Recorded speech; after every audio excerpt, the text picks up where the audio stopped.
in a crypt. Uh-huh. Pink granite. Ooh. Good Huge choice. vaulted room. White marble floors. Oh, yes. Smells like roses.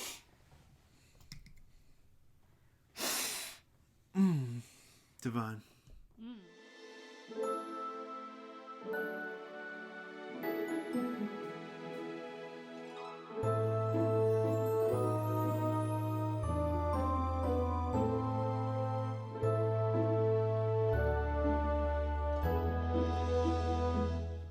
Hello and welcome to Seeker and Confessor, a Sword of Truth podcast. My name's Lauren. And I'm Darken Rahl. That's right. And I'm Lauren, the Darken Rahl crypt guard. Yes. And today we are going to be talking about chapters 18 and 19. 19. Yes. 19 of Wizard's First Rule. My first note here is 18. Who cares? Yeah. Because 19 Yes. is a doozy. 19. I was not ready for it. I was not expecting. Stop it. If you're going to do it, don't do it behind the mic. You're right. Okay. Yeah. So, again, people who are not watching, you're going to kill me with this. You, actually can't keep doing it because the sound is going to fuck up my editing so bad. I'll keep it to a minimum. Please. Okay. For the non-watchers, if you guys, a lot of you actually do download this as a audio-only podcast. Most of you are on YouTube, but some of you do just listen, which is totally fine. That's why we put it up. But you should definitely follow us on TikTok or Instagram. You should. Which is at Seeker Confessor Pod, because we really go hard with the costumes and you guys want to see it. In fact, I command you to, as your Lord Rahl. Well, now you have to. Or you'll be summarily executed. You're so in character. I try. So, yeah, you should definitely follow us. Even if you don't want to watch the whole thing video, you might want to just, catch a little glimpse. That's all. Get a peep of this. Yeah, so today, Chapter 19, we have our grand reveal. Darken Rahl finally gets a POV chapter. Hits the pages. Oh, why is there... It's my underworld magic. If Attracting that, flies. If that were Darken Rahl right now... Well... Yeah. Yeah, so finally, Darken Rahl has his own chapter. It was so exciting. When was it? When I turned that page and I was like, wait a minute, where are we? We're not where we normally are. This is not Richard and Kahlan. Where's Richard's bumbling thoughts? Wait, are we in the People's Palace of Dahara? We are. So, that's exciting. So, Frank's dressed like Darken Rahl. He looks really good. Really glamorous. Would you say my eyes were a handsome shade of blue? Yeah, we can't. Neither of us can. I really got to commit to these that. colored contacts next time. To the what? Colored contacts. It's so much of a commitment. But anyway, we had a debate going on about who was going to be Darken Rahl. We did. Because here's the thing, I picture him as a really beautiful feminine man, kind of like Sephiroth. That's who I'm imagining. Great pick, yeah. So absolutely. I thought that I could maybe bring the femininity to the role that Frank cannot. Mm-hmm. And we did debut some of your selfies ahead of time, and Cynthia said that you look like Darken Rahl and Joe Dirt's love child, which is really accurate. So I kind of think maybe I would have looked better as Darken Rahl, but once he put on the costume, I was like, well. Actually, I haven't taken it off since I put it on, so. He's wearing it a lot. That's the issue. And so it's Frank today. But I think in the future, I might take a crack at it. We might switch it up. I want to get in I want to get in character. He's such a diva. He's a diva. He's a fucking girl boss all the way. We just got back from a vacation. We were in Canada. Oh, yes. It was fun. It was. And there's a lot of Canadian people download this podcast. It's true. And somebody from Montreal listens to every episode. So whoever you are out in Montreal, let us know. We were just in your city. We were there, and it was great. It was fun. It was great. So shout out to the Canadians. Poutine for life. Okay, second order of business. I am wearing a baseball hat that says Lord Rahl on it. Peep it out. Zoom in if you got it. If you're on Spotify, exit out of the app, go to YouTube, zoom in. This is from the Terry Goodkind estate. So we have documentation from Jerry Goodkind herself. A statement of truth. A statement of truth. This came from Terry, potentially Terry's own hat. I'm not sure if that's We're not positive, but it was worn. It feels worn. It definitely feels worn. It came from his home in some capacity. So, like, I don't know if it was his hat or not, but they're getting, if you didn't watch, I uploaded a video when we unboxed it. If you didn't see that, there are 2 Facebook groups that have very, very similar names. One is like the official Terry Goodkind book club on Facebook, and the other one's just like Terry Goodkind book club. Weirdly, the auction for Terry's personal items is happening on the one that's not the official one. Correct. Odd, but it is. So if you're interested in buying some things, there's a gentleman named, I think it's David Fleming, who keeps posting them like on behalf of Jerry. And I think there's more going up either this week or next week, sometime soon. But I think it's the last batch for a little bit. He said, like, because of the holidays. Makes so sense, yeah.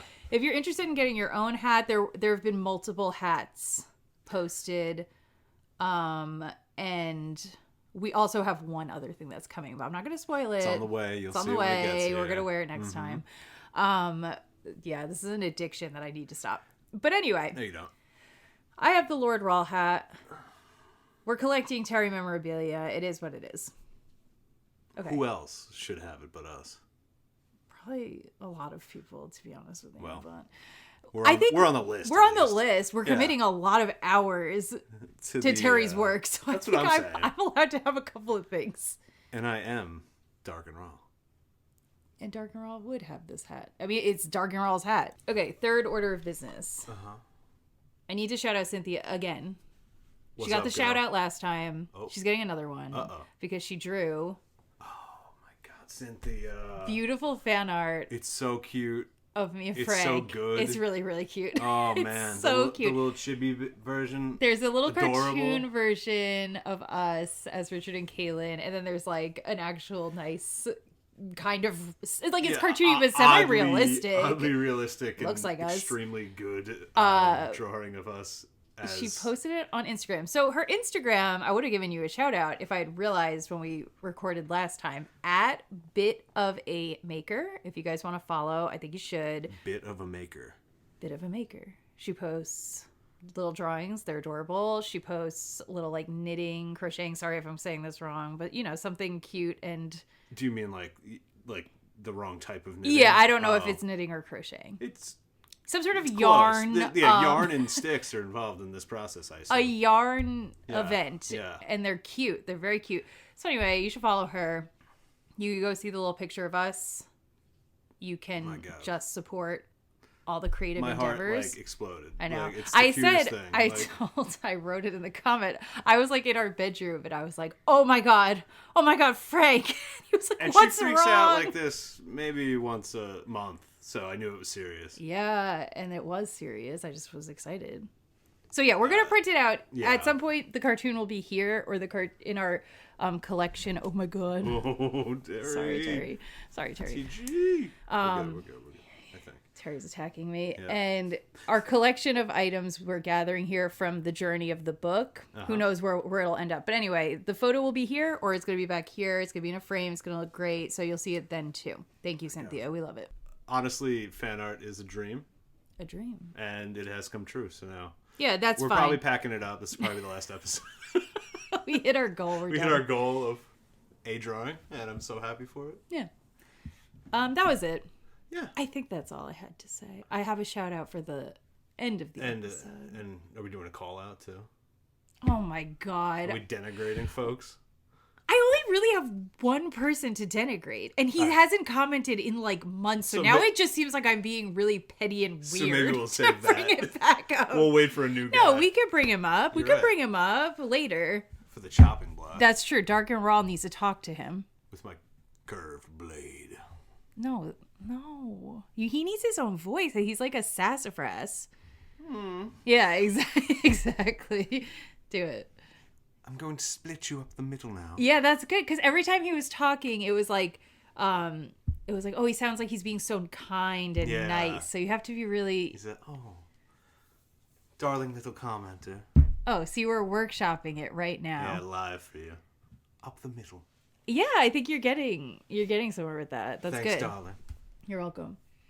Okay, so yeah, we're gonna have a problem. Like, we don't want to talk about chapter 18. I'm gonna be real with you.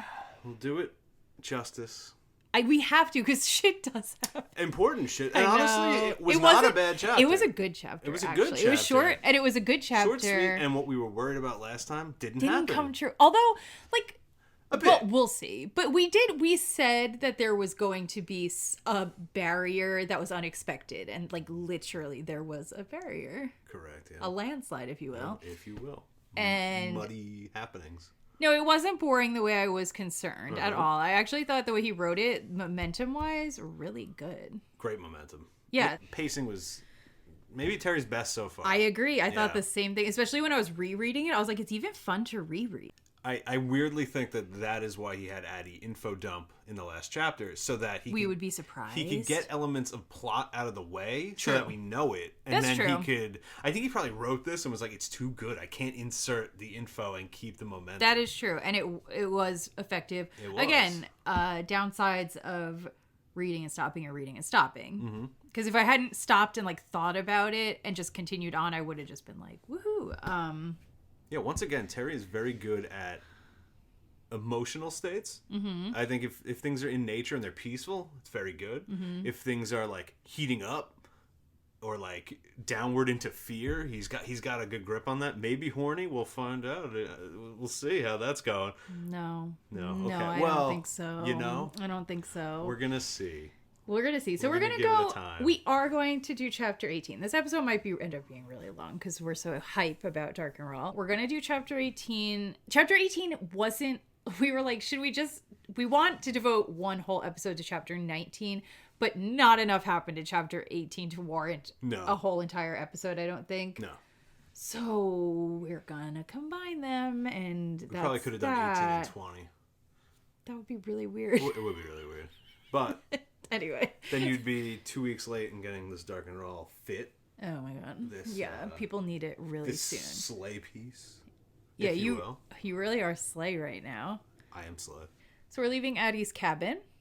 We're just leaving. We're walking into the woods. Bones behind us. Yeah, exactly. Well, we each have one bone apiece. We got a bone. We have a bone. We're leaving Addie behind. Bye-bye, Addie. Thank you for your time. And we're going forward. And Richard and Kahlan talk about Addie. Yep. There's a little bit of like lore stuff that seemed important to point out. Richard's like, Addie's more than she seems, which I was kind of like, is she more than she seems? She seemed more. She seemed more. I don't know. Actually, de facto was more. Literally. And Richard commented on it all the last 2 chapters. So I feel like this was a really unsubtle dig to be like, Kahlan, tell me about probably Addie. I think it's without saying, tell me about Addie. Yes. Yeah, because I was like, ask. Addie seems like a witch. Like, Kahlan's got her secret. He's not asking her what her secret is. Well, maybe he thinks if he, like, just finding out more about the different types. You think he's being a sneaky dude? He's just like, yes. Kahlan, what's up with that lady we just talked to, yeah. huh? So, yeah, because do you know about her magic and how it relates to your magic? Huh? That's what he thinks about after. Yeah. So Kahlan says that she's a sorceress, which is more than us, meaning Richard and Kahlan, but less than a wizard. Interesting. I usually think of sorceresses and wizards as like on par with one another. You would, yeah. But Terry doesn't, so here we go. Okay. Well, now in this world we know. And so this is not playing by D&D rules, it seems, in which like a man or a woman could be a wizard. Or a sorcerer. Or a sorcerer. It's like women are sorceresses, men are wizards. I guess, yeah. I guess so. I could be wrong, but that's what it seems like. I don't know if we ever see a male sorcerer or a female wizard in the series. Could be wrong. I'm not sure. Yeah, let us know. But as it stands now, all the wizards in this book are men, and the sorceress is a woman. Mind. So. I'm controversial. Like, I don't actually mind like a gender divided labels, and like, who doesn't want to be a sorceress? Hello. That's so. Of course. But I mean, it is kind of weird that they're like. There's such distinct power levels, but whatever. Yeah. That's fine. And Richard does comment on that he noticed Addie was afraid when Kahlan touched him. Yes. Which you said last time. I did, and I wrote it because rarely am I as right as I should be. But, you know, this would be the episode where I got something real right. Well, you know? Yeah. Yeah. And they say that they like Addie and they hope she's safe when the boundary falls. That was so, like, weird. It was just like, you think she'll be safe when the boundary falls? And they're like, I hope so. Yeah, I like her. Like, yeah. I guess because the situation is... There's so much hair in my mouth. Oh my god. Okay. Yeah. Now you know the plight of being a beautiful man like Darken Rahl. I think that they said... Like, they made a point to be like, I liked Addie. Because it was, like, a really highly charged, stressful, creepy situation that you definitely could leave being like, I didn't like that. I'm glad I'm out of there. Yeah, but they were like, even though it was so creepy and intense, I liked her anyway. And, like, that was how I felt. I liked her, too. Fair enough. I liked her anyway. Yeah. Basically, we're, like, in Richard's inner monologue as they walk. Mm-hmm. And once again. Yeah. This one I didn't dislike, though. And this one, Richard says that he's, like, feeling stupid about going to the Midlands without Zed and, like, not having a plan. And he's like, what the hell am I going to do when I get there? How can I find the boxes? I don't know anyone. I don't know anything. Yep. And I feel that. Like, that does seem stupid. No, totally. He has no choice, Absolutely. but I would feel that way. Yeah, I guess he didn't have a choice. He can't wait with Zed. What's he going to do? Darken Rahl's going to probably just show up and nuke the whole cabin again. So he's got to keep moving, but, like, I don't know. This whole, like, mental journey we go on with Richard of, like, well, I don't know where the boxes are. I don't know anyone in the Midlands. Maybe the boxes are hidden with magic. Maybe I'll use magic to find the box. It's like, dude, I don't know. Yeah, what are you talking about? He's trying to think of the solution, not the problem. He is thinking of the solution, but, like, using terms that it's like, all right, well, does that help you? Saying, maybe I'll use magic. I think, but in a way, I'm like, this kind of would be your inner monologue, right? Probably. You would just be walking like, this and maybe that and maybe I could do that. I don't know. It seems like that is people's inner monologues, including mine, are like just that stupid. Fair enough. Not you know what I mean? Like, they're just that. It's true. And yeah, he does go and say basically the box is missing. Darken Rahl hasn't found it yet. So someone's probably hiding it. And hiding it with magic. So I don't need to find the box. I need to find someone who knows about the box. Right. And yeah, he's just listing his plan, pseudo plan for when he gets there, of which he has very little to go on. Yes, and part of what he's doing to think through this is he starts recounting the book. I thought I was going to say it wrong. He starts recounting the book of counted shadows in his brain, which he has memorized, right? Yes, he does. Of course he does. I have a reason I'm bringing this up. I know you do. Oh. Let's hear it. Well, it's not... Oh, no, it's probably not what I was thinking. It's not going to be relevant until we get to Darken Rahl's chapter. Oh, okay, good. So I also have that then. Probably. Let's see. Yeah. Did you pick it up too?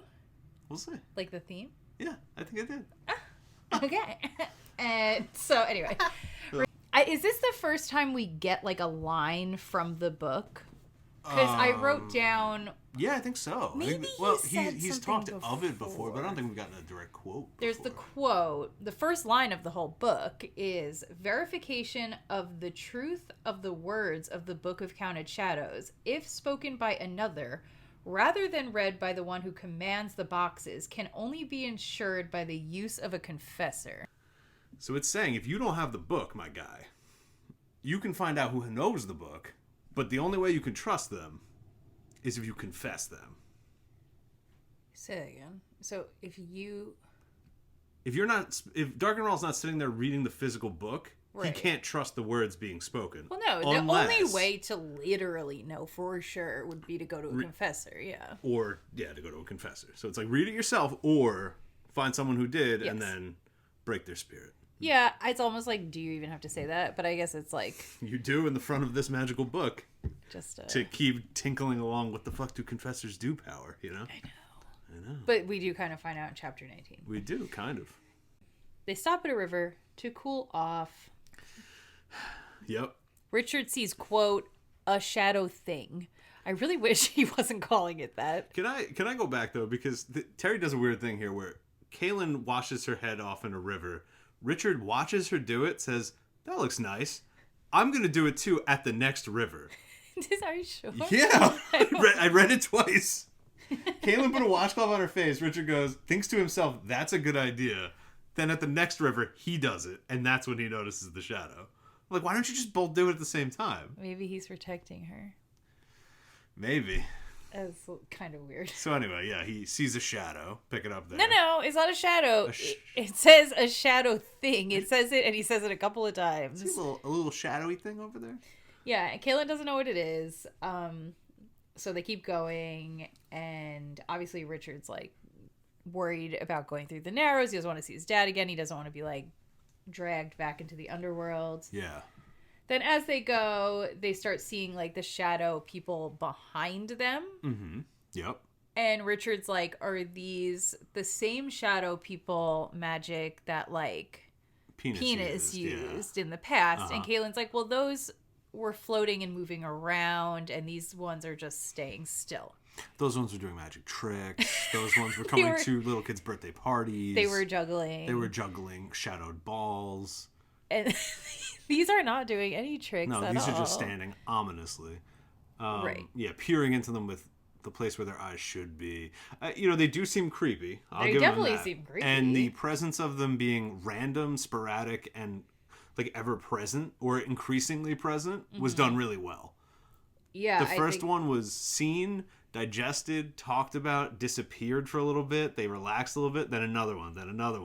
And it started. By the end, it's very creepy. It's creepy. And so Kahlan's like, don't let them touch you, which seems obvious. Yeah. But good to say.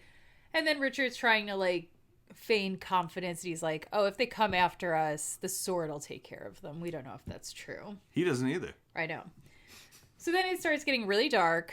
And Kahlan's like, hey, I can't see the trail very well. How about you bring out the night stone that Addie gave you to give us light? And Richard intelligently is like, I think that the bones are the only reason the shadow people can't tell where we are. And I'm worried if I shine a big light, they'll be able to see that, which is true. Fair. So then, and he's right.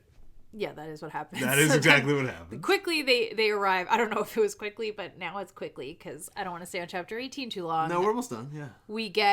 We come up against the giant boulder that Addie described. That's the size of her house with a narrow crack in between that they have to go through. Yeah. And this is the Narrows. This is where the underworld is going to be the closest on both sides to you. Yes.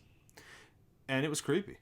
It was super creepy, actually. So at the front of the stone, they have the Nightstone out. Well, they're about to enter the Narrows between this boulder, and they turn quickly. And what do they see? They turn quickly. I don't even know if that's how it happened, but maybe kind of ish. They take out the Nightstone right before they're going in, because that is where specifically she gave it to them for this specific part of the journey. Yep.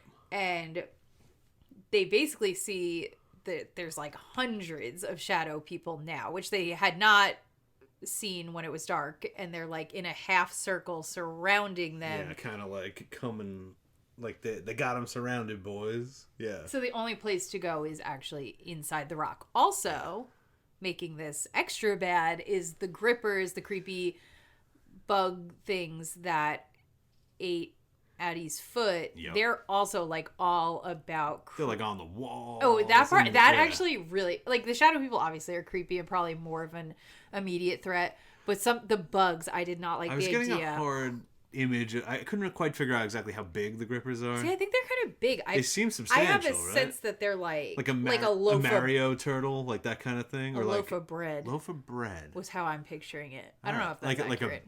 See, it's funny because I wrote there were a baker's dozen of grippers. I don't know. So what that means. Our brains are just on the bread train. Yeah, I pictured them about the size like a large loaf of bread, like a sourdough. Yeah, and they're clicking around. And they're very alien. Yeah, very. Yeah, So they are surrounded by hundreds of shadow people and bugs that eat your limbs. Mm-hmm. A bad situation. So it's not great. Richard's like, fuck this, grabs her, and they go quickly into the gap in the big boulder. Like, the boundary, the Narrows itself is creepy just by the nature of being a gross, wet stone that's half in the underworld. But at the very least, you won't walk into the underworld in there, right? Because you got walls. But see, yeah, is that the idea? Yeah. No, I don't think so, because then you wouldn't... No, because then you would not be worried about being tempted, right? You'd be like, clearly there's another dimension that you can go into, even within... True. Oh, you know what I think, though? Because I think that's... Oh, so when they exit the boulder and the path is washed away, maybe that's still part of the Narrows. I think it is, yeah. Oh, okay. So then that's that. I don't know. I can't tell you, can you go into the underworld when you're in the boulder? I don't know. Maybe, maybe not. Maybe not. But there's tons of grippers. It's gross. It's wet. All the things are rotting, and they're like squishing along these boulders in the dark. Yeah, well, the creepiest part is that, I don't know, he described it in a way that was actually very, like, viscerally disgusting as they're going through, that the gripper bugs are, like, pouring in on the sides and, like, walking along the walls. And I was like, the Mummy, like, with yeah, all the beetles. I don't like bugs. I don't like that. Don't like it. I thought he described it really well, and it was gross. Do you like evil shadows? Because they're coming, too. No, I don't like them either, but it's different. I have a different relationship. Less visceral. Well, here's the thing. Like, I meet bugs, and I don't meet shadow people. And you better hope you never do. Meet what? Shadow people or bugs? Shadow people. Chase woke up just for that one. Yeah, he said that. They went right back to sleep. Yep. And so, yeah, they're running in the boulder. They're trying to get out. And then our cliffhanger. So they reach the end. My time is near. Oh. Yeah, it's so close. So, oh, Darken I can Rahls. feel it. So they get to the crack, yeah, and... He wants chapter 18 done. Yeah. So they're there and whatever. Yeah. And so they get to the end of the crack in the boulder. They exit, and all of a sudden they notice that there's been some sort of, like, landslide or something. How did that happen? And the path has just been wiped away. So they don't know... Whoopsie. They don't know how to Who move did that? forward. Oh, my God. Was it me? He's such a... Was it me? It was... Could have been. Probably. It's or it was good. like his minions or something. Or just circumstance. Who knows? I don't touch mud. He wouldn't. No. Not with these delicate little fingers. Right. Keep going. Yeah. So anyway, really, it's just the cliffhanger at the end of the chapter is that Richard and Kahlan get through the rock, and when they come out the other side, the most difficult part where they have to follow the path, there is no longer a path. God dang. Let's hope Woods Guide Richard knows some tips and tricks on finding the path. Through a mudslide. Maybe he knows. Maybe he knows. So that's where we leave off. Again, actually, pretty good chapter. And I was like, okay, yeah, let's go. And then? Oh my God. Chapter 19. Yep. We open. Please. We open. Give it to me. In a crypt. Uh-huh. Pink granite. Ooh. Good Huge choice. vaulted room. White marble floors. Oh, yes. Smells like roses.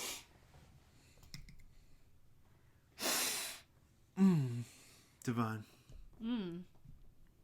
So, hearkening us back a little bit to Michael's Little bit. marble Little bit. home, Yeah. right? He was marble. He had was marble. And he was... Why would you have a house made of wood when you can have a house made of Well, marble? interestingly enough, though, Darken Rahl's got a little bit of both. He does. But anyway, we'll get to that. He does. So, yeah, and also it's funny because the whole Darken Rahl, the getup, the white robe with the gold, Book accurate, 100%. It's pretty. It's pretty close. It's pretty good. It's pretty close. And it's probably a lot more. Yeah. It's a lot more beautiful, but.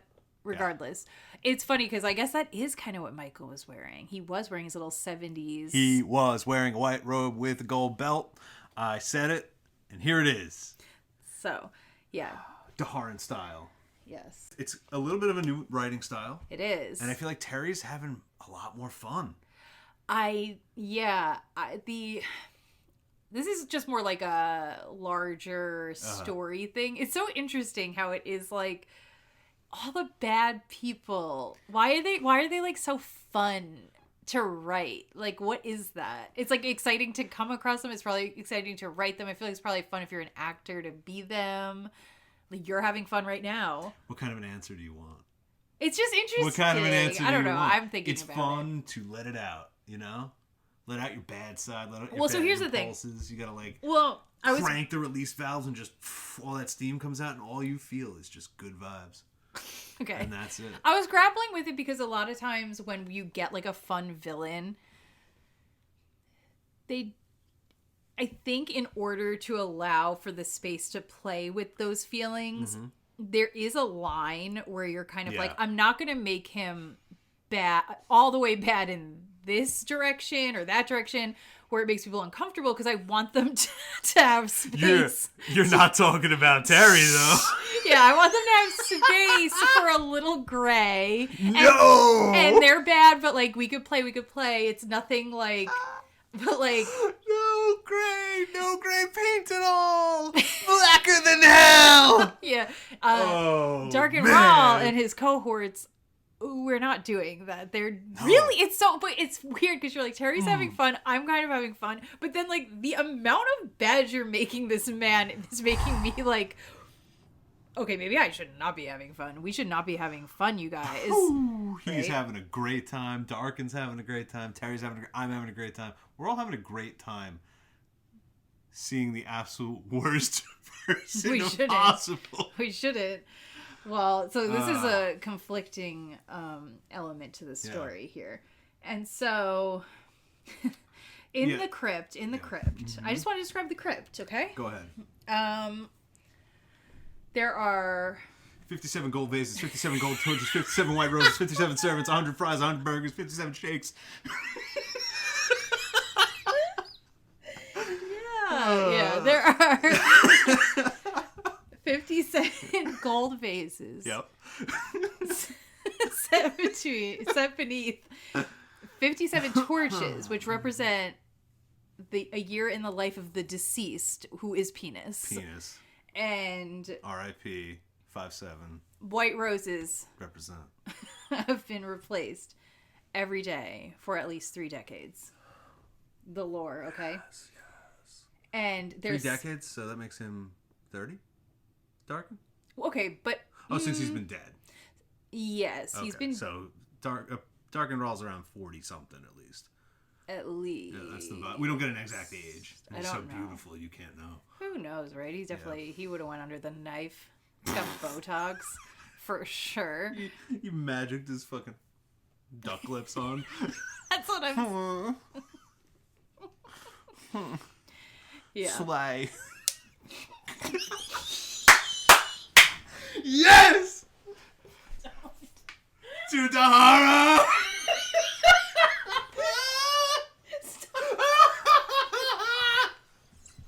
I need to make sure. I look crazy. Oh, God. Darken Rahl. I don't even know what you said. 100. Every other bitch, 0. Alright? Darken Rahl is king of this shit. They call him Lord Rahl for a fucking reason, alright? Put the boys in the garden of life. I'm gonna slice them and dice them.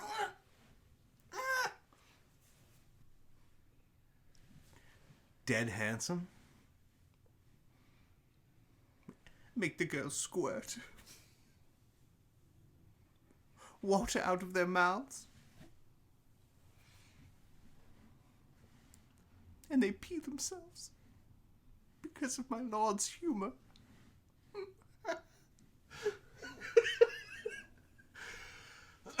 Oh my god.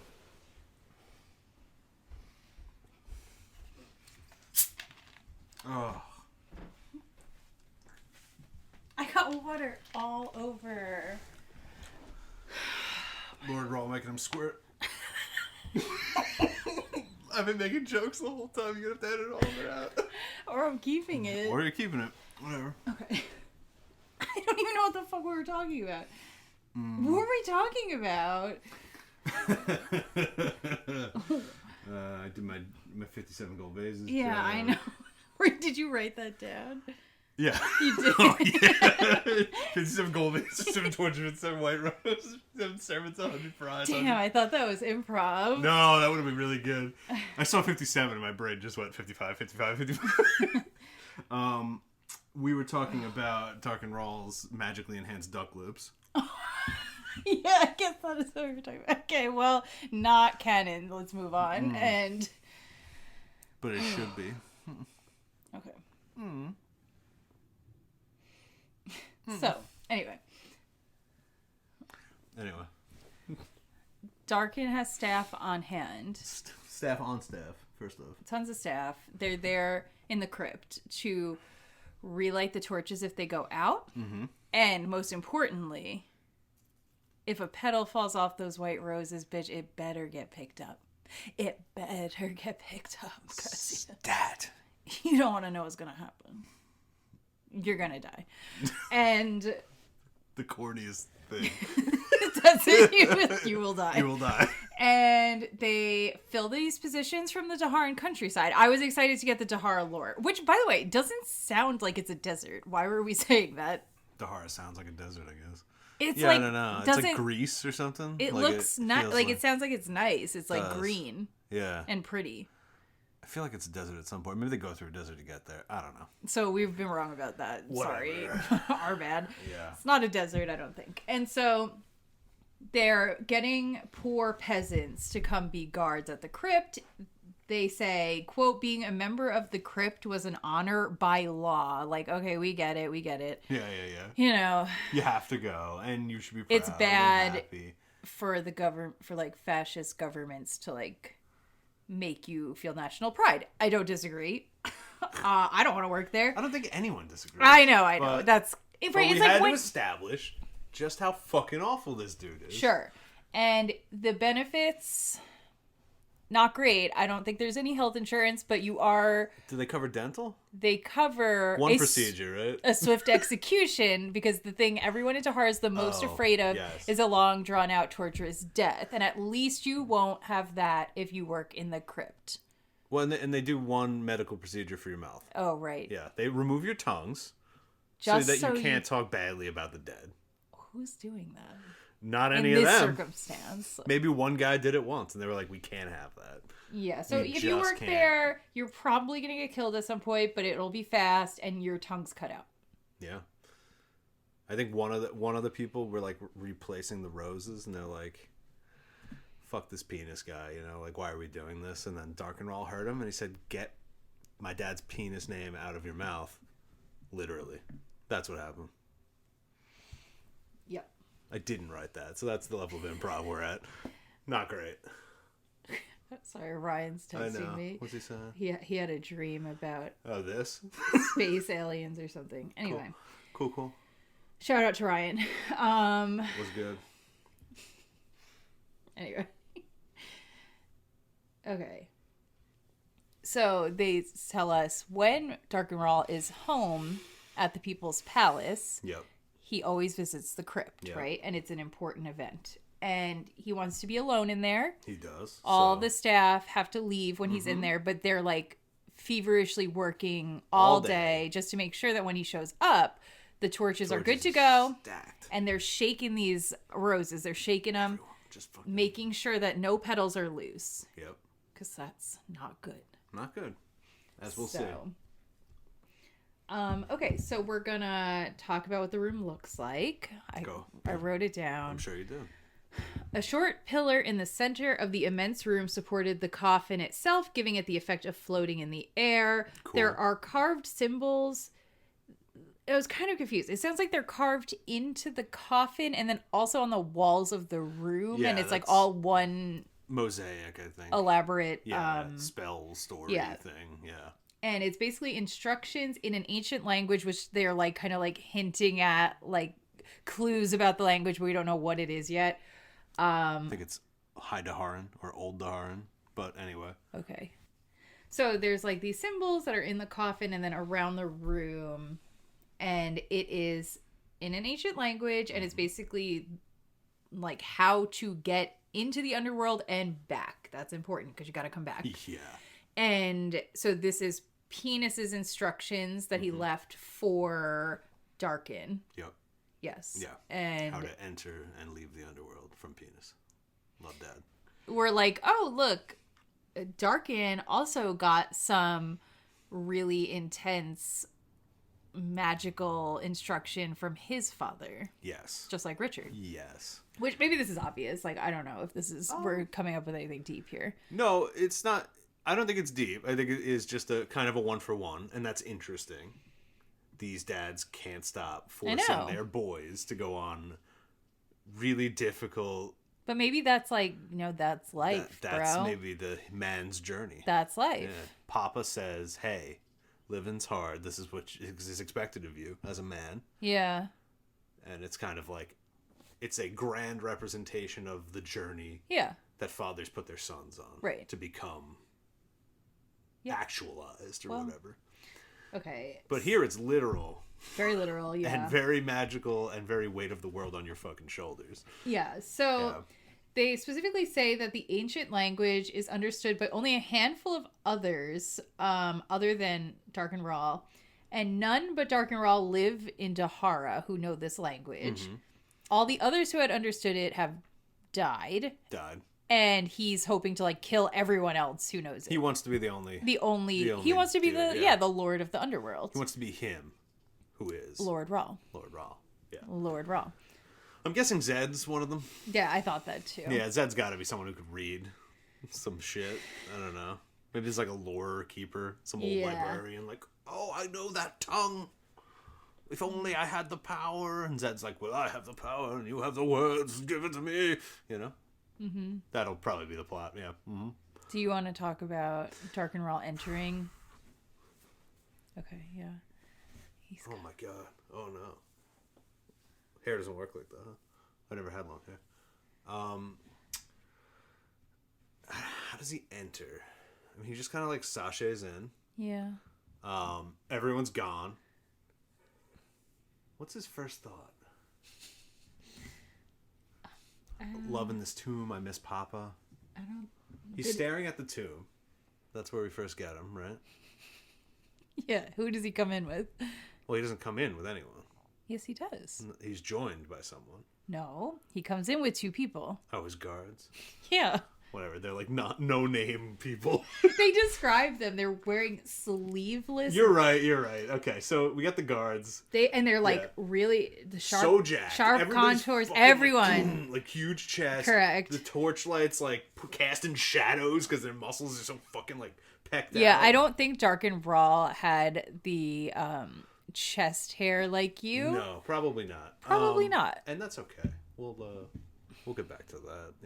Maybe I'll have to wax for next episode. No, I want to be Darken Rahl next episode. He probably didn't have boobs either, but the guards got sleeveless cutoff vest, huge fucking jacked Arnold-like titties. And then they got elbow weapons. Yeah, it's sharp bands over their elbows, but blades, so they can cut you up. I know. I was I've never heard of this before. So props to Terry for giving me the visual of some sort of weaponry that I've never thought of. But I'm also but it's from fantasy type anime. Thing. No, actually R.S. Salvatore. Yeah. Oh. There was a battle ragger dwarf who had a suit of armor covered in blades, so they could just. That even seems a little different. I don't know. I was maybe I've never heard of this because it's impractical. It does seem like it would stab you a bunch, so I don't know. But maybe you could do it. Whatever. It's interesting. Darken Rahl is wearing an immaculate white robe. Its only decoration, golden embroidery in a narrow band around the neck and down the front. Hello! Around the neck. Girls, look what we've done here. Down the front. All right? All the way. Delicate. It's so delicate. Yeah, delicate band. It's so delicate. It's thick, it's giraffe pattern. It's holographic giraffe print. It's giving giraffe. Anyway. Maybe that's not what he would wear, but it's close. It gives you the idea for sure. Yeah. And he has no jewelry other than a curved knife in a gold scabbard embossed with symbols warning the spirits to give way. Give way. Hello. Sick. Curved. This is not a dagger, but whatever. That's a curved knife. Yeah, spirits give way. Oh, I guess it works. Yeah, I guess so. I don't think he'd keep doing it if it didn't. Yeah, true. We specify like that he's very handsome. He's got beautiful blue eyes. Painfully blue. Or painfully handsome. Yeah, and it's like he has lots of sex. Oh, yeah, we hear right away about how much sex this dude has. Yeah, he's having sex with a lot of women. Many of them go willingly because he's so handsome. Yeah. Some do not go willingly, and Darken Rahl is just like... he doesn't give a fuck either way. Yeah, and then it like had this weird comment about like if you were stupid enough to like react to his scars, bad things happen to you during sex. What is this? So anyway, yeah, if he notices you cringe at his scarring, but what scars? We don't know yet. You don't see him, but he's clearly covered in it because I think he's a self-harmer. Oh my God, yeah. Are you serious? Yeah, I think he likes to cut himself. Shut up! When he was younger, or his dad did it to him. It's one of the other. That makes and now more that sense. he is older and the king, he does it to other people, and I think that's probably the parallel there. I don't think he self-harms. I think he was tortured by his dad, or maybe Mord Sith got a handle on him to make him tough. Interesting. Well, Terry is giving him like a lot of kind of like, I guess like OCD attributes. Heavy physical OCD. And like environmental OCD. Oh yeah. So tell me, what kind of OCD things does Darken Rahl do? Huh? Well, we have the obvious that, like, as we get into the chapter with the rose petal, like, the way he needs the room to look, it's that, like, he can't handle anything being out of place, not the perfect. Torches aren't he lit, freaks the rose out. petals are falling. Any of that, he freaks out. Yes. And then he also has a strange tick. 3 fingers. Stop. And he's licking. Okay, first of all. Like First this. of all. And then just like smushing it on his own lips. And his eyebrows. And then his eyebrows, which is like making his face glisten, I assume, all the time. But he does it like 12 times in He this does chapter. it a lot in and the he's chapter. He's just licking and then rubbing it all over his lips, which is very gross. Yeah. It's very infantile, which I think is interesting. He's painting him like almost fetishistically like OCD. Yes. Yeah, which makes sense. He is I'm struggling. It like in some weird ways it totally makes sense. Yeah. But then in another way there is that instinct to be like, hey, probably a lot of people who have like OCD tics are not sociopaths, but no, absolutely. I think this is just one who is also in charge of everything and has tons of power. He's having sex with women. There's no reason for this to come up, but like we had to know. Yeah. And it's saying that Darken Rahl, as had his father before him, considered women merely vessels for the man's seed, the dirt it grew in unworthy of higher recognition, and they are not going to take any wives. God, he's so right. Darken Rahl got it. He figured it all out. Did you like change your whole life? Change? No. I was always this way. Uh-huh. So, yeah. So, I don't know. I felt kind of conflicted about this just because I was like, so show me that. I don't need you to just say that. I hear you. Terry loves to do this. At this point, I don't think he's capable of. He is showing. A misogynist. Okay. Yeah. Well, let me just see him be a misogynist, and I'll come to that conclusion. That would require a lot more like depth of characterization that he doesn't do yet. He's not there yet. He has to just straight up give it to you. And it's weird. It's hard. It's like, because I get what he's doing. And one more note about Darken Rahl's very lean and very like delicate and pretty. Yeah. While every Daharan we've seen so far is beefed out, mask as fuck, angular. He is like, which is very Hitler-esque. In the way that... what? I mean, he's totally Hitler-esque. He's Hitler-coded. But what do you mean? Why? How is this comparison working? So let me give it to you. So, like, Hitler had this ideal of the perfect man, which looked nothing like him. Okay. And I'm getting the vibe here that the perfect Daharan, the mailman's here, he's looking at me. No! Anyway, I get the idea. Should we wait till the mailman? Is he really looking at Yeah, he's me? grabbing the packages. He's just right there.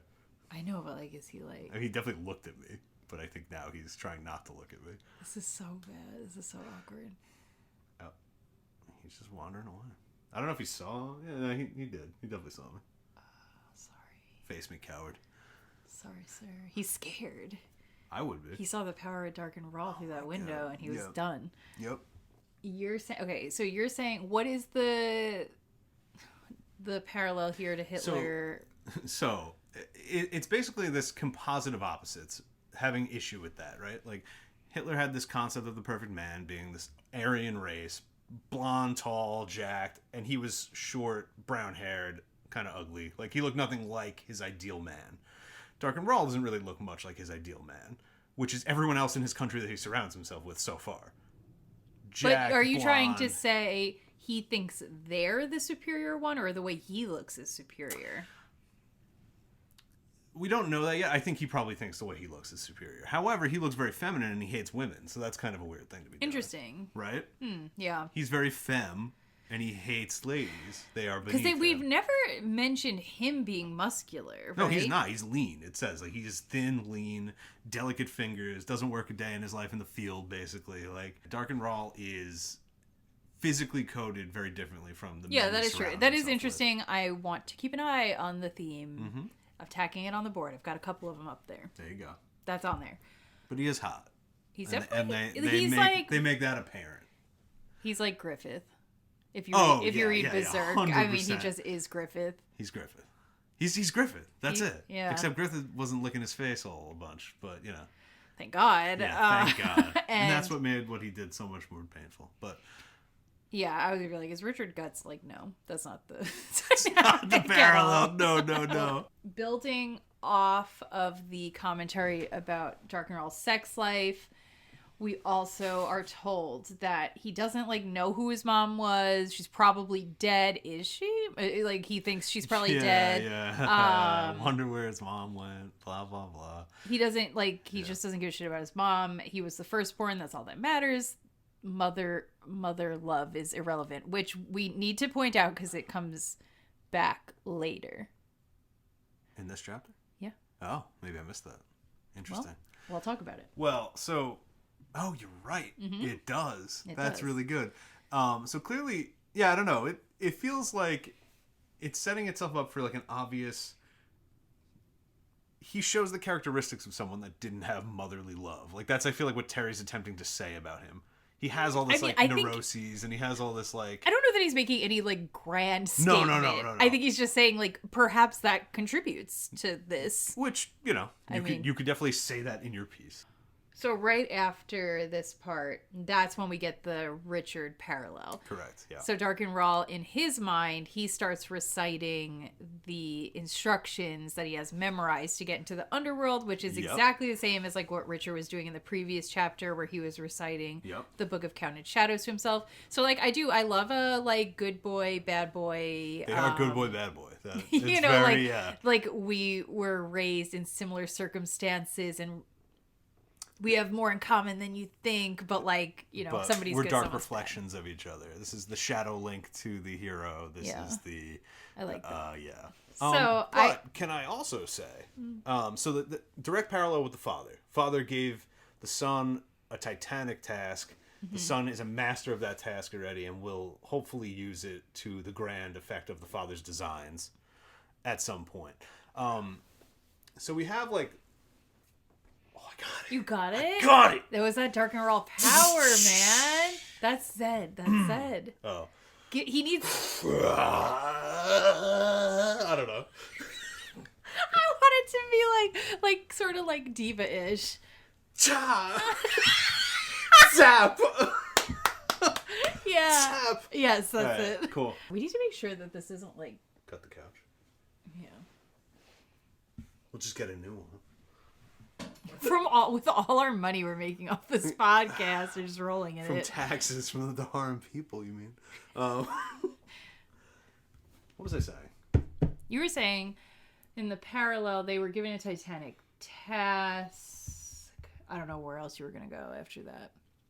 The parallel with Richard and Darken Rahl. Yeah, parents clearly seem to be a very important influence here. I mean, it happened with Zed. He already talked to his parents. Even Zed yeah, has parents going on. And so I think it's interesting when this chapter gives you internalizations in Darken Rahl's mind, like POVs of Darken Rahl's brain. It even feels like a Dark Richard. Did you feel like that? I don't know. I feel like his thinking process is like dark emotions manipulating logic, where Richard is like really trying to be logical against his dark impulses. Okay, yeah, that I see. Because I think in the future we'll get like Kahlan chapters and things like that, and she feels totally different mentally. Well, I don't know because I haven't been there. Well, so we'll see. But yeah, I'm interested to see. It definitely did feel like the chapter felt different, not just because it was like, oh, look, we're in a new spot. Yeah. Because sometimes when authors change point of view, you're in a new spot, but you're kind of like, this feels exactly the same. This did feel like there was just something about the way it was written was like... A lot of like Forgotten Realms fantasy will feel like, oh, we're in a new city and this is an elf, not a dwarf, but you're like, it feels exactly the same. Yeah. The writing doesn't change at all. Stylistically. It's just new name doing different thing. This felt stylistically different, but similar, and I thought that was impressive. Yeah.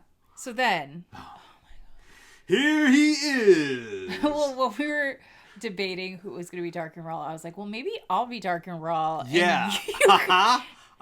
So I'm Darken Rahl, so I didn't have to be Darken Rahl's friend. Demonas. Well, you fit... Excuse me, I fit nothing. You fit the description. Description. Well, not really. Like, please, I fit none of it.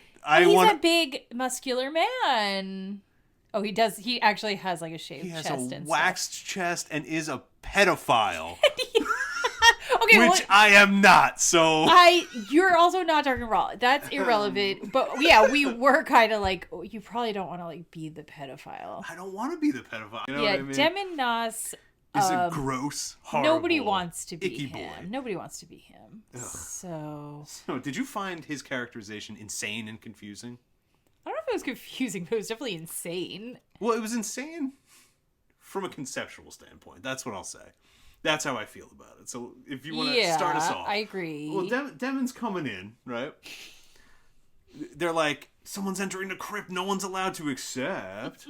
Demon Nass, or Nas, whatever the fuck his name is. He's the commander of... Sorry, hair the no. He's the Hold on. Alright. He's the commander of the Rahl forces. They described him as the right hand of Rahl and the lightning to his dark thoughts. Yeah, that...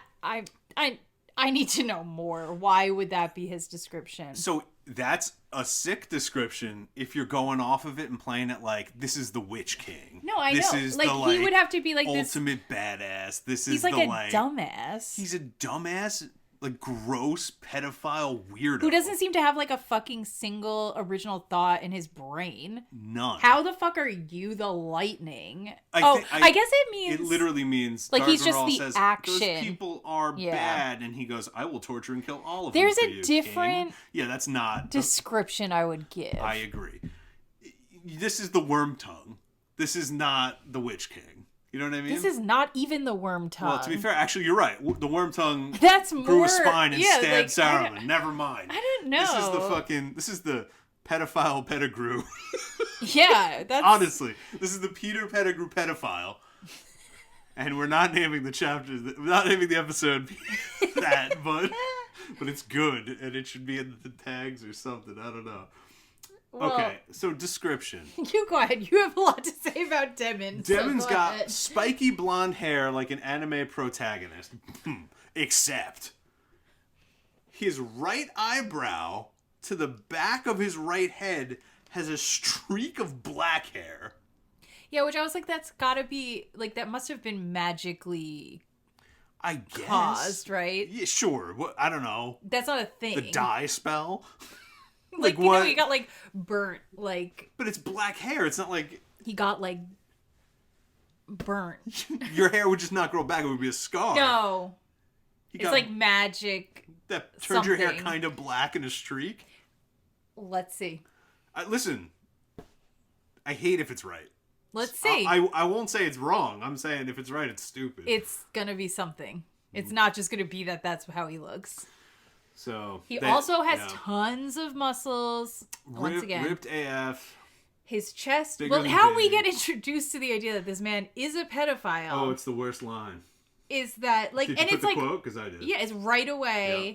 His chest was covered with skin as smooth as that of the young boys he had a weakness for. I have an entire line of exclamation points after that quote. Sir. What? Sir. Talk about. You know what? I don't know. You like show don't tell, but like, you can't just drop that line. Well, he did. And it's like, because we're in the Darken Rahl POV chapter, in this universe, it is that cash. True. That's what I took away from it. But like, okay, well, here's interesting, because I'm trying to like, we like pitch this podcast as like, we're going to like reflect on old us versus new, which we don't do very much of, but I'm going to do it now. And I was like, I'm like a baby now, because I feel like this shit was like upsetting me in a way that like I wasn't, like I didn't feel that's fair back then. Yeah, totally. I mean, I didn't like it. I wasn't like, hooray. Well, I think you definitely have more context now. You're older. You have more of like an understanding of like what kind of a person this would be. Yeah, I felt this, and then like later when we get to the thing with the boy with Darken Rahl at the end of the chapter, like I was like generally like feeling like anxiety in a weird way, where I was like, this is like upsetting me. Yeah, because it's playing with very dark things. More than like it definitely, I was more just like, oh, like how, whoa, he's like really pushing the envelope, and that's kind of interesting to my brain because I'm in high school. That's interesting because I think, but now I'm like, no, I feel like upset. I feel like upset about it. Yeah, because you are, and I think because when you're a teen, those dark thoughts are edgy and exciting, and you're taking them in at very surface level. I think you're like not really considering what it would be like in a way, because you are taking really surface level, but you're also like, you're kind of like, you know, people do stuff like that, but you're kind of like, no, they don't. But now as an adult, not that they do this, but like what we're gonna show Darken Rahl doing, but like, I don't know, in the history of like human beings, you're like, people are doing weird shit like this. Absolutely. And feeling justified and feeling like and I don't... supported, and people were getting really terribly abused in the real world. I think that also as you grow, you get a plethora of experiences in your life where you like hear about more of these things, and you can reflect on them longer. Right. But I think also there's a serious element to being older, where you're like, I don't know, when I was young, I couldn't think of a 50-year-old man being just a pedophile murderer. Well, yeah, you're like, actually, I don't know. Now that I'm older, I'm like, what would that take for me to be like that? Right. And you're like, oh my God, this is a reprehensible, horrible person, and it feels a lot darker and stanker, you know? Stanker. It do be feeling stank, you know? It do. And yeah, it's hard because like Darken Rahl is so like diva coded that I want to like have fun with him, but it's really hard when you're like, and the pedophile rolled up. We're gonna talk about the pedophile being a pedophile, and I'm like, oh, well, now I can't like. And I guess I whatever. That's the point. I'm supposed to be like, don't be like fooled by people being cool. He's not being that cool. He's licking his face. He's being an absolute diva. Not cool. He's not that cool. He's coming across visually as like, oh, maybe it's like, don't trust handsome people. They might like love pedophiles. No, Richard's something. So handsome. Yeah, but he's like really like, he's like that song where it's like he doesn't even know he's pretty yet, you know? The One you don't Direction know you're beautiful. Song? Yeah. I think it's One Direction. Sure. So. Sure, I don't know. Yeah, Richard would never use. But then, I guess that's obviously not the whole. It's like, don't be fooled by them because maybe they're bad, but like sometimes they're not bad because like Zed's a cool guy and he's not a bad guy. That's true, but he's ugly. He's got no ass. He's just old. And you know, Rahl is caked up. See, that's what I mean. Stop giving him all these cool attributes. You know, Rahl's caked up. God. He's lean except for that ass. He's got a bubble butt. Anyway, Yeah, so pedo friend comes in. He's got pockmarks. He's got pockmarked face. Yeah, good. Let him have acne. I guess that makes up for him being a terrible human. Oh, wait, I just need to say. Yeah. It's like, so they're like, Darken Rah's looking at the coffin and whatever. And then Demon comes in from the back of the room. And like, Darken Rah's not turning around to see who it is. But then when he does, it says, when at last Darken Rah turned, his blonde hair and stark white robe swished around with him. Which, see, this is what I mean when I say he's like diva coded. He's like, diva. that's... Absolutely. So everything he does is like... Yeah, I just see like these descriptions. I'm just like, oh, I want to like stand, but I can't. You can't stand this. But I like he's swishing around. He's swishing, which I know you women feel compulsory desires to stan a swisher, but not this time. I don't know if all women do, but certainly me. The ones I married. Darken Rah, do it. Turn. Hold on. But the robe Come too. on. The robe too. Oh, I don't want to be Demon. Oh my god, that was terrible. Yes, okay. Devin. Okay. No. Head to the side. Yeah. Grab the side of the robe. I'm sitting. This is hard. Just grab it. Yeah. Okay. And then give me some... Oh, yeah. That was it. What? What do you want? Yeah. I'm with Daddy. Okay. Yes. I'm not going to roleplay. I'm not going to... You refuse to be Demon, so I couldn't be Darken Rah. I'm not going to take Demon on right now for you, okay? You should inhabit the pedophile. Anyway. And he says, Queen Milena has delivered her list of demands, right? So, cool. Oh my god, who's that? New characters. New character alert. And so then Darken Rah does his little thing.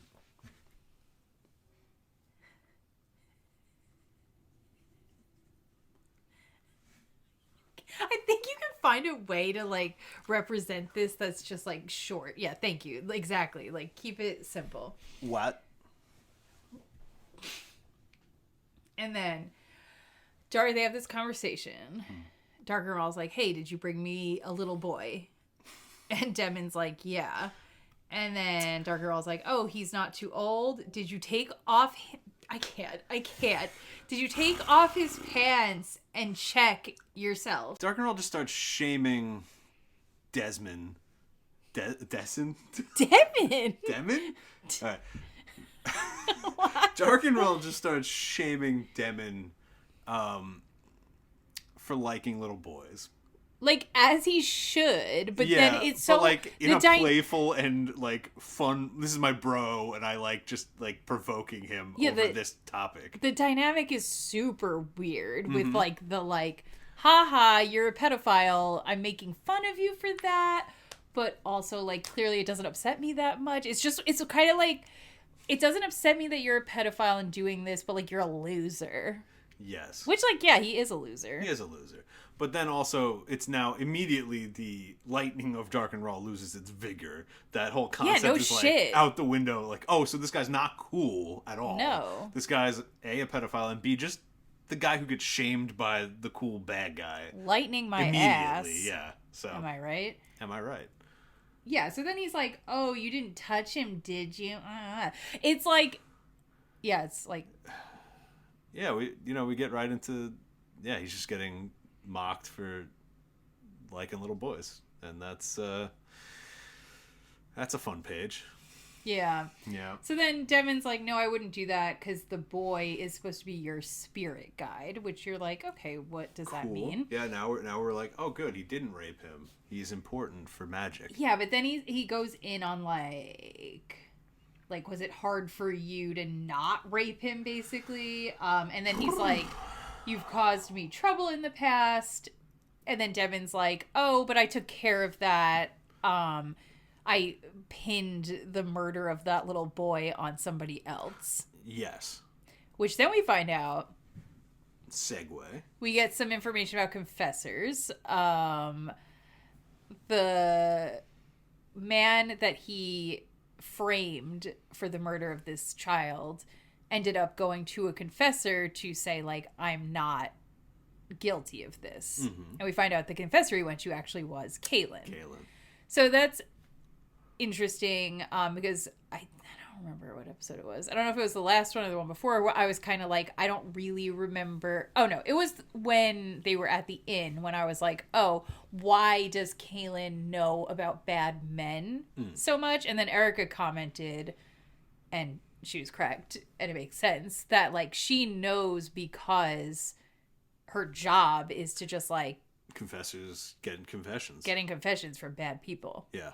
I kind of forgot that she, like, did that for the government in some sort of, like, official capacity. Whatever that is, yeah. Yeah. Yeah, and they do set it up that, with a lot of telling and not showing, that Demon didn't think it was possible for a person to submit themselves to a confessor. Like, who would ever do that? Right, because you're, like, killing yourself to prove your innocence. We don't know that yet. No, I know. But it is creating this drama of, like, what is this power? Why would you go through that? And why? Yeah. So, I mean, in this case, you might definitely. Right, and I get it, because, like, the point is, like, Darken Rahl and Demon, their, like, moral code is just so different than other people's. It's so, like, self-focused. Yeah. That, like, they can't comprehend why you'd be willing to, like, die or something. For a cause. Yeah, setting it up. And I don't know, some part of me is like, that makes sense. Another part of me is like, I think at this point, even if you personally are like, that's crazy, I think you'd be like aware politically that is how humans behave. Does that make sense? Yeah.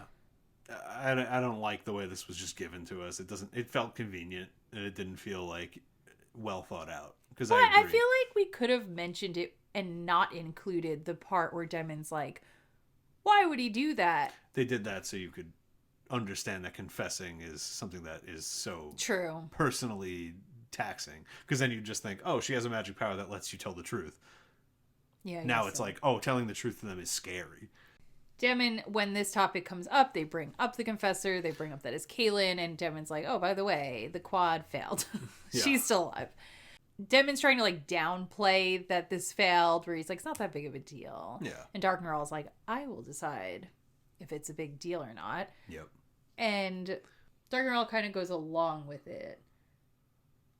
And then, God, this conversation is so confusing, because it goes from, like, Kahlan to another topic, then we go back to Kahlan, then we go back to, like, we keep going, and then we go back to Queen Melina, whatever. Yep. So that's that. And then Darken Rahl, we go back to pedophilia. Darken Rahl's like, hey, you better not be lying to me, saying that you didn't touch that boy. He says, you know what I would do to you if you ever lied to me? I can't tolerate anyone lying to me. It's wrong, which I think truth-telling. Of course. But so it's interesting that Darken Rahl's stance as the nemesis is not anti-truth. No, but it is selective truth. And if you look at that line, I can't tolerate anyone lying to me. And then I put in brackets, about the pedophilia, it's wrong. Implying lying to me is wrong. Not you doing that thing to the little boy. Sure. Lying to me is the gravest sin. Richard would not agree with that. No, of course not. Truth is important. Truth is paramount to Richard and seeking and all of that. Right, but part of truth would be the truth of you shouldn't be a pedophile. Correct. And I think the juxtaposition is saying that Rahl only cares about himself. Yeah. And people being truthful to him. Mm-hmm. Lying to me is wrong. Not lying. Not pedophilia. Lying to me is wrong. Capital W. Yeah, I guess it's the to me. That's the thing. And I think that's an important line. Clearly. So then Demon brings up Queen Melina's demands again. Like, what do you want to do about that? Darken Rahl, like, shrugs. He's like, I don't give a shit. Just accept them. Yeah. So Demon says that he thinks it's insulting that she's, like, demanding anything. They should just, like, kill them and be done with it. Darken Rahl is like, okay, but she has a wizard, and, like, this is going to get complicated. If we start a fight with them, they might hide. Well, we find out the thing that he's getting from her is one of the boxes. I guess is it the last box? Yeah, he's got two already. Okay, so he's getting the last box of Orden from the Queen. Yep. And the last wizard is Giller, right? Who is obviously the little short king who ran away with our big boobied sorceress. I thought. I thought wrong? so too, so now I'm confused. Why are you confused? Because then that would imply there's more than one wizard left. No. Why? Because Queen Melina I think. Isn't the sorceress Shouta? I don't know who the sorceress is, but this isn't why, because he ran away with her at some point. Why couldn't he have come back to work for the queen? Because if I remember correctly, he's still with the big booby sorceress. So we'll see. Giller just sounded like such a good name for like a short loser. Giller is not the wizard, because the wizard, it wasn't the seeker. There was another seeker. Right. The seeker ran away with the big booby sorceress. But I feel like we know this name. Giller. Hasn't he is the last wizard who ran away. Giller is, no? Yes. Kahlan says this. Yeah. All the wizards killed themselves to get her through the boundary, except for the one who ran away, Giller. He went with Queen Melina. I thought... But I don't think he was the seeker. I think there's another seeker, too. Maybe the seeker is the one who ran away with the big booby sorceress. Who is with her? We'll find out. Well, who is Giller? Giller's the last wizard. That's not Zed. Oh my god. Well, he's with the queen, and Darken Rahl's basically like, okay, I think that they could use magic to hide the box if we're like difficult about this, and like, who gives a shit about her list of demands, because once I get the box and do what I'm gonna do, I control all life. Yeah, who fucking cares, right? That makes sense. Yeah, the pedophile can't see the forest for the trees, so nobody's surprised. Shocker. And then they have another like gross conversation where he's like, "Oh, do you like?" Okay, I feel like this was like the weird characterization for me.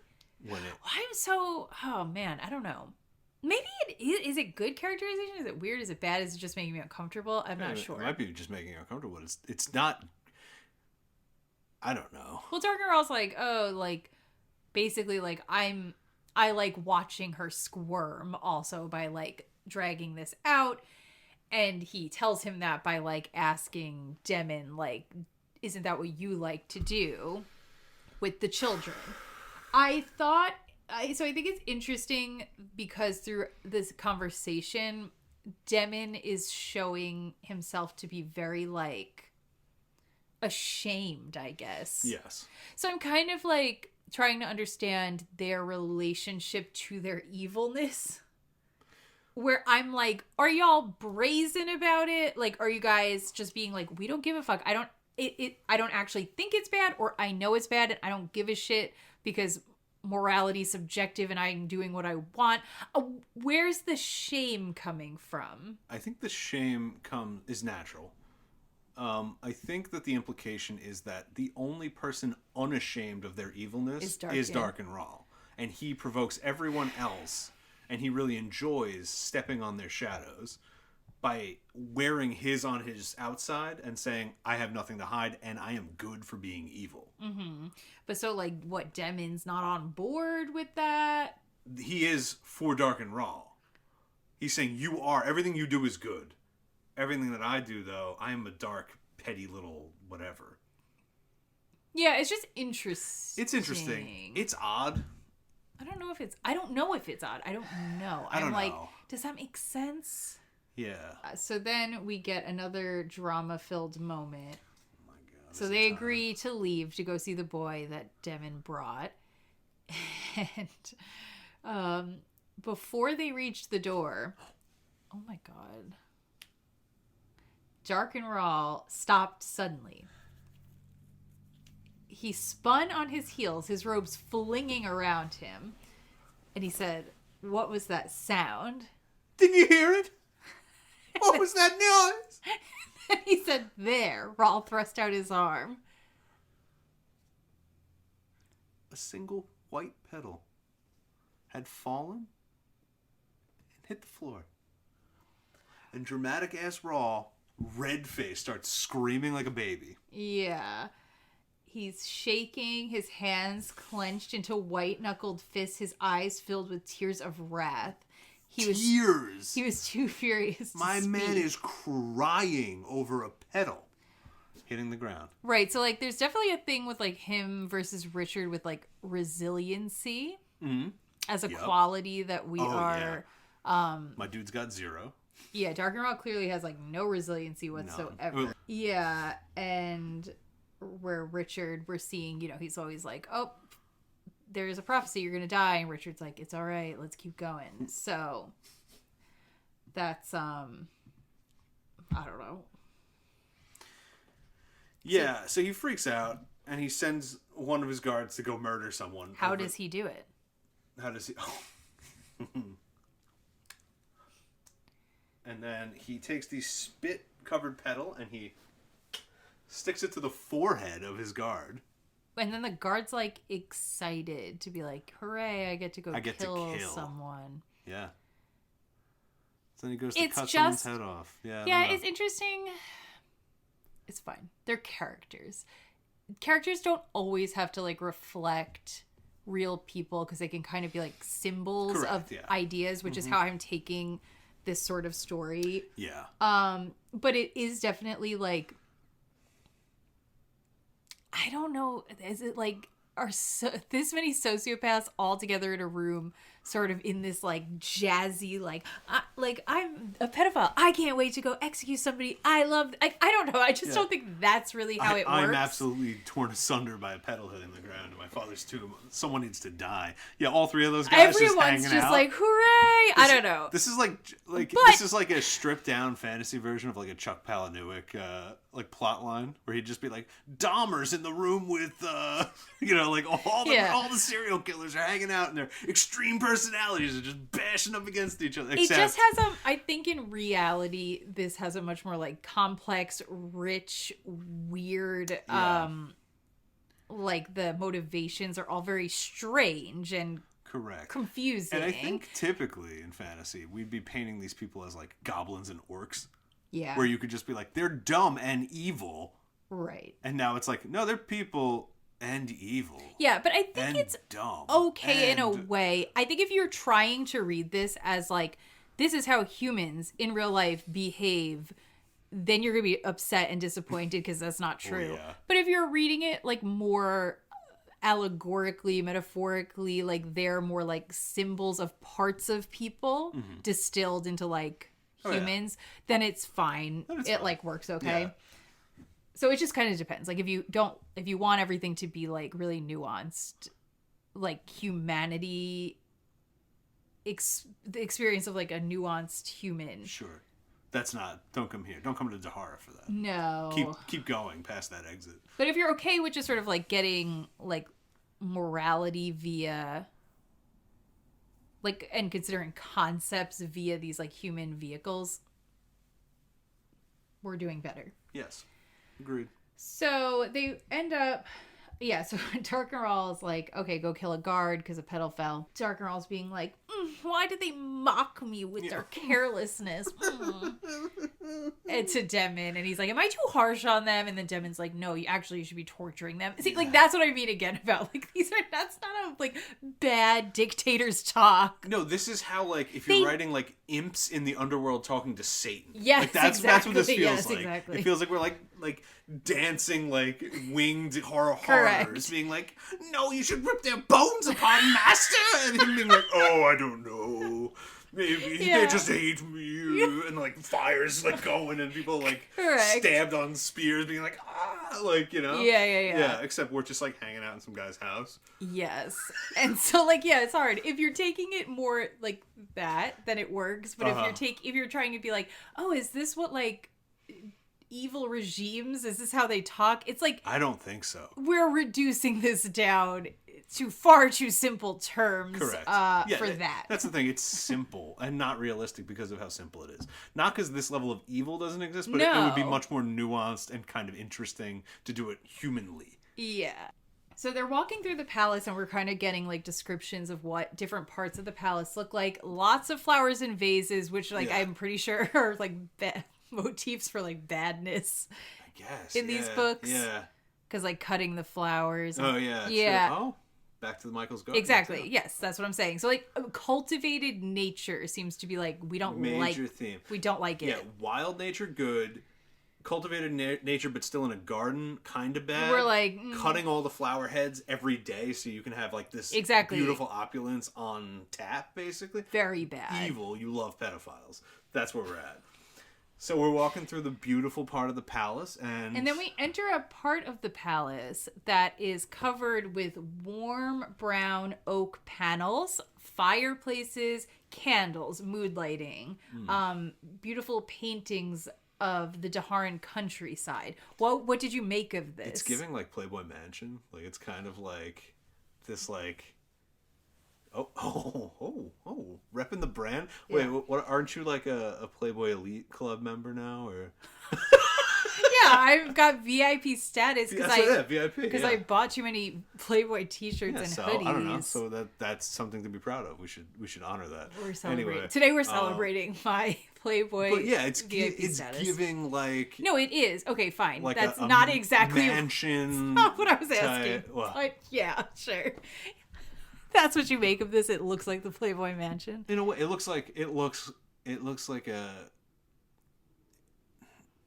opulent, but more humble than you might expect. It's not a grand palace type thing. See, so like I was sort of being like, oh, is there like some side to Darken Rahl that is like genetically in line with like Richard's tastes or something? Well, I mean, considering it's his dad. No, I know. Oh. I'm not asking, are they genetically related? I am saying, like, yeah. Is the meaning here that I'm supposed to take away from it like, oh, interesting, they are brothers, and despite the fact that Darken Rahl clearly has the majority of his palace and look that he goes for here is this like grand marble, cold, cut flowers. He has some little part of him that is like warm oak that he spends time in, and clearly maybe he's like not embracing. I don't know. I was just like, is this some sort of like statement towards like, I think it is, the house? Okay, the house motif with like the cabins versus the marble versus the garden versus the nature, like, is clearly a thing. So the fact that Darken Rahl, we bothered to like describe him walking through all of this like marble and granite and then into like an oak paneled, really warm room made me feel like it was saying something about an element that's in Darken Rahl. And I know somewhere. That we get towards the end of the chapter, maybe that's some of that. We'll see. But didn't you think that was fake? I think the worst part is that I think it's kind of real, and that's why it's but believable. He's lying about his mom. He is. He lies. He's allowed to lie. You're not allowed to lie to him. No, I understand that. He thinks, so. No, I understand that, but I'm saying, like, is that so? You're like believing the emotionality at the end. I think you're supposed to weirdly believe. I kind of did, but then I was like, but he's making it up. So how much can I believe it? Because I think you're meant to take away that he is manipulative, but there's a part of him that likes the idea of these like sentimental. Yeah. Like, on some concepts. Level, he is, like, a lot more complicated than just evil. He has, like, almost like a... But, like, you can't ask me to do both. You can't ask me... Terry's like, yeah, you have to be both. Like, he's goofy-ass villain mode. Yep. Like, over-the-top, ridiculous. And then also start to be like, ooh, maybe. Or maybe you can. Maybe I'll buy it. No, almost every villain has that. You got, like, Jafar hanging out with Iago being like, oh, my bird. And then you got, That's true. You know, like... It'll be like, I don't know, what is the devil in Hercules? But Hades. From the beginning, he's like painted as this like nuanced, like bad, good, fun, whatever. I don't know. That's consistent to me. He feels strongly like locked into a place that makes sense tonally. I'm getting a little bit of insanity. I'm getting a lot of mother issues. I'm getting like OCD.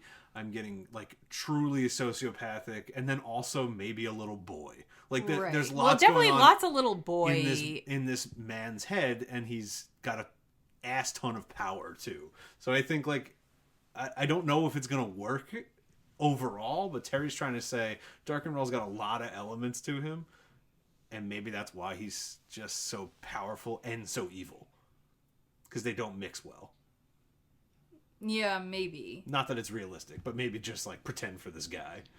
So then they start talking about how Darken Rahl knows that Kahlan's like coming through the boundary again. So Yep. clearly like his underworld Minions are talking. yeah, they're in the telling him shadows things. or something. Yeah, he could just sense. And then Demon's like, let's send another quad after her. And then Darken Rahl's like, no, because she found Zed for me. She's bringing him back. Yep. I know that they named a new Seeker. I want to keep them alive because I actually think the things she's doing that she thinks are helping are actually going to help me in the end. Mm-hmm. So. Yeah, and I thought it was interesting, too, because I think that he assumes that since she found Zed, she must have touched him because he would never help her otherwise. True. And yeah, like that just helps, you know. Like he's like, oh, good. So the wizard's taken out, his power's gone for sure. Like he's like, there's no chance she came with him willingly. And then there is also the element of he's not afraid of the Seeker. Yes, he's really dismissive about the Seeker. He's like, yeah. Whatever. I don't care that they below named the my Seeker. even thoughts. But he is concerned with how hot Kahlan is. He's like, is she sexy? Did you hear she's a baddie? And they're like, yeah, actually, she's quite thick, and her hair is beautiful. Yeah, and she's got raptor's eyebrows. And so they Demon tells him like, yeah, actually, all the men want to have sex with her, and then he's like, great, I'm trying to have a kid. I'll have sex with her. That's who I'm. But how is he going to do that? What do you mean? What do you mean? Isn't that going to kill him? I think the implication is he can override that power. How? Well, we don't know. Well, once he has the boxes, actually, yeah, then he can. Well, for sure, yeah. Then he's like, you're normal. Yeah. So he wants to kidnap. Yeah. So now we have and hold until birth and then murder Kahlan. Yeah. So now we have like a real villain on her tail. I mean, it was a world-ending villain, but now he's also trying to like impregnate her. Which we'll tack rape onto obviously none of us want that to happen to Kahlan because like Jesus. And I don't think it's gonna, but we'll see. Me neither. But so then it's interesting though because he does say like, oh, I also need to look for that Cypher guy who knows about the book. So you're like, oh, okay, so he does not know that Richard, the book guy, and the Seeker are the same person. He doesn't. Which is, once again, convenient for him. If he finds out, he's like, oh, great. I'll just pick you all up at once. This is cool. Yeah, actually, that is good for him. It's great for him. Probably. And he's right. And this is clearly like the strands of fate coming together. Yeah. So then we enter the Garden of Life, which is like a giant greenhouse. Mm-hmm. And like, I guess we're saying greenhouses are bad. Which I don't... I guess this type of greenhouse that's saying like, it's not just like, oh, we're using this to like begin our garden. It's like, it is like we're pretending it's nature, but it is really landscape. Artificial. We don't like that. We don't like that. That is a symbol for bad. We need to make like a symbol key. Right now it's like rape equals evil guy. Pedophilia equals evil guy. That, Lying I mean... to Darken Rahl equals evil guy. Flowers in vases. We're fucking up right now. Equals evil guy. Greenhouses equals evil. Landscapes. Does Daddy miss me? You can keep going. Got a piece of that one. I need to... Okay, you're really going to town. This is a very tenacious rose. It's existing in the middle of winter. And so, inside of this giant greenhouse area, there's a big lawn, and there is white sand in the middle. Yep. Specifically, it is sorcerer's sand. But sorcerer. See? Oh. You know, I missed that. Okay. Yeah, no. So there are probably sorcerers. I don't think it says sorceress sand. Huh. Okay. Oh no. You're right. There are sorcerers and sorceresses and wizards. They're all different. Okay, so then are there female wizards? I don't know. I don't know either. I don't know if we ever get one. But maybe. Well, it's sorcerer's sand, so there are sorcerers. Which is ringed with torches. Yep. And there are geometric symbols like in the sand. And there is somebody watched Full Metal Alchemist. We get it. I don't know. They probably came out around the same time, right? Probably. Yeah, this Full Metal Alchemist is the origin of Yeah. Like runes, right? Yeah, no, the Vikings, no one else figured that out. It was You kind of look like whatever his name Edward? is. Yeah. Elric. Don't call me short! Alright, sorry. So, and in the sand, there is a little boy buried up to his neck. Yeah, this was a part, I don't know. I was like actually just distressed. I was distressed. Yeah. I didn't like it. I mean, I don't like the know. pedophilia, obviously, but like, I guess it wasn't happening. We were just like talking Yeah. about it in the hypothetical. I didn't like this little boy No.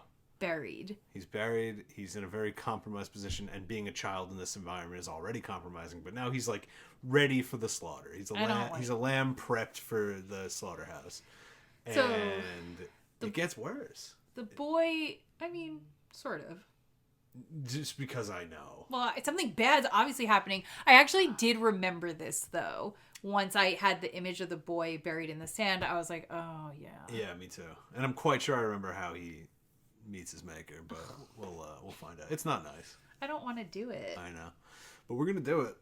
So he asks Demon and the guards to leave because the boy looks scared of them.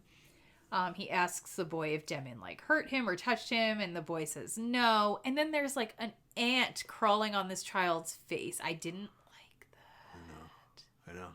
And during the conversation, he just lets it crawl over his face.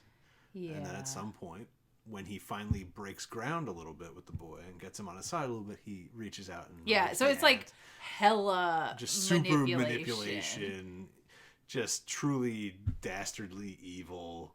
But coming across as very kind and warm and nice, and being like, "Oh, you're just gonna help me, the king, like in this important. You're gonna be you're protecting your parents, like he's just every fucking card in the book to like guilt this child into helping him. Weirdly, see, like this, I don't actually even think is over the top or unrealistic. I think if you have a person, a child, whatever that you need for something politically, like there are definitely people who very consciously would approach it.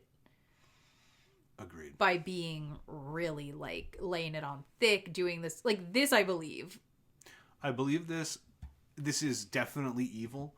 And I think if you had left this and like literally like took out all the pedophile stuff earlier and just maybe like hinted at it, like is he untouched, and then like the guy got nervous and you left it there, I agree. You'd be like, oh, this dude's a pedophile, Darken Rahl knows and shames him for it. It feels like, but yeah, if you had stripped all of that, this would have made him seem so much more sinister. I agree. Yeah, it's a little cartoonish with the way it was done with the parts earlier. It's weird. It's one of those things where I'm like, Terry, if you just had an editor that was very willing to subtract negative magic, just subtract a couple of things, the chapter's good as it is. I know, I agree. You can actually make it more potent by removing things. I think it's like, I'm like, does he not trust that we would be upset enough, like without him forcing us into that like really uncomfortable spot? I think part of it for him is like, he wants you mentally like you have no choice but to feel it. Like you can't hide from the reality because it's so overt. Yeah, so I think that's probably the idea, and like it's hard because it's not like totally crazy, but I am like, you are gonna alienate people because I think it is completely reasonable to be like, I don't want to go there to that extent personally as a reader. A lot. Yeah, like I really again. am like, I think it's hard. It's like with art, I feel like if you're like, no, I want to make you fucking uncomfortable, only read it if you want to be uncomfortable. That's valid. Fine. I don't think you shouldn't make stuff like that. But I also am like, it makes sense when people are like, oh, you're being like a baby. It's like, I don't think you're being a baby if you're like, I'm not in the fucking mood. I got it. Like, I know it's bad. I don't want to like, and you are allowed to have preferences in the way that art brings up concepts. If you're like, I don't want to experience this concept at all because I want to pretend it doesn't exist in the world, that might be you avoiding a truth. But if it's like, oh, I just don't like the way that art chose to represent it because I thought it was like overt and clumsy, you can have that feeling. Sure. It's not really what I mean though. Like I'm saying, I think that could be like, just really upsetting. Like, I'm finding it upsetting, and I don't even have, like... any connection. Exactly. Yeah. So I'm saying, like, and then it's like, okay, the reason you're writing about it is because people do have connections to this. And, Correct. like, yeah, obviously some people are going to be like, I don't want to go there like this. I agree. But, you know... And even not having experienced it, there is some part of my brain at this age that's like, am I trying to go here? I don't want to. I don't have to, you know? Exactly. Like, I mean, I think it's like I... I'm kind of grateful to have done it at some point in my life. Yeah. I don't lack the faculties to imagine these things. I just don't find... they're not comfortable to imagine, and I don't think you're really... What am I getting out of it? Anything from doing it. But maybe, okay, but see, that's the thing. I don't think I am right now. But maybe you did. But back then. yes, exactly. Yeah. So like it existing might be because somebody out there might be getting that thing from it. True. But I don't think that like everybody at all points, everybody needs to do it, or I don't think that everybody at all times in their life always needs to do it. Do you know what I mean? Yeah, I do. And I'm not saying don't talk about dark things. I am saying you could do it more masterfully, more artfully, more tastefully, and more accurately. I know, but some people might need like that what overtness. he's attempting to do. Sure. So for them, maybe possible. this is really... And I think when we were younger, it was sufficient, and now it is overdone, grotesque and overdone. Yeah. But anyway. So then, yeah. So the boy's calling him Father Rahl because he tells him to. Yep. And then he's asking to go home. And then that's when Darken Rahl starts telling him kind of like this story about how much he loves his mother and how his mother used to like be with him like in this like maternal way, and how much he loves his mom and dad and how they both died and he's sad and whatever. Yeah. And yeah, given that they previously said that Darken Rahl like his mom was just like this, she grew him and fuck her, we don't care about her anymore. It's like I just assume he must be lying.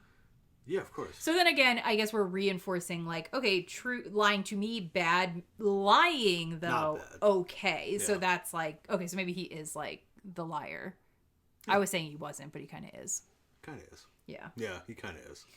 And so, yeah, we kind of get the idea that obviously this boy is going to be used in some sense as a sacrifice. I think he ends up being like, he like goes into, he like kills him, or like he becomes like a spirit who like goes into the underworld and can like get information for him or something. Correct. Yeah, I think am I wrong? I might be wrong. I think the way that it is that he literally is a spiritual guide. He takes his soul out of his body, walks into the underworld with it, does whatever he's doing, comes back, puts the soul back in the body, and then kills him. I think that is the extent of the journey for this poor Carl. Yeah, and so then Darken Rahl tells him it's time to go to bed, you know, like while still buried in the sand. And then the boy asks him to stay with him. Yeah. And then Darken Rahl's like, of course I will. Like, I'll stay with you all night. Yeah. Which definitely doesn't have, like, weird undertones. It's like a, like, comforting dad No, thing. for sure. Which does have uncomfortable undertones. But I guess what you're supposed to take from it is, like, he kind of is, I think, trying to really connect with the boy because the boy is going to serve such an important, like, personal role. Yes, he actually thinks he's valuable. Like, he is worthy of a certain level of respect. He truly thinks that. Yeah, like he isn't just doing it to manipulate. I mean, that's a big part of it, but I think another element of it is like, you're going to play such a big role for me that I do kind of want to feel some sort of emotional connection to you. And Carl's a bit of a sassy little bitch. He snarks him a couple of times, and Rahl takes him on the nose. I think it's really interesting because everyone else, no one would fucking dare. Sure, but and he this needs kid's like, this kid. I'm terrified. Let me go home. Like, yeah, how about you like get me out of here? And he's just like, not yet. It's okay. Like, oh, we're gonna like, you're gonna help everyone. You're so strong. Like, he just like talks him along, but like, I feel like the kid is over the top. He's scared. And he's out like reacting against who you know is a very dangerous and potent and evil person. Yeah. And Rahl just fucking caresses right through it. And then we're doing another like father son sending you, and then like for him, his dad was like, I'm sending you to the underworld and you're gonna go and come back, and now he's doing it to this little boy. Correct. Apparently like in a worse way though, but he is it's like similar, and that is where the chapter ends, it was an intense chapter. And I think we're back we're back to the Are we? I didn't look. narrows in 20, so maybe we'll do a flip-flop back and forth for a little bit. We'll see. Oh, I hope so. We probably won't. Yeah, you won't get more Rahl for a while, probably. Oh, he's going to keep him sparse to keep me reading. Yeah, that's it.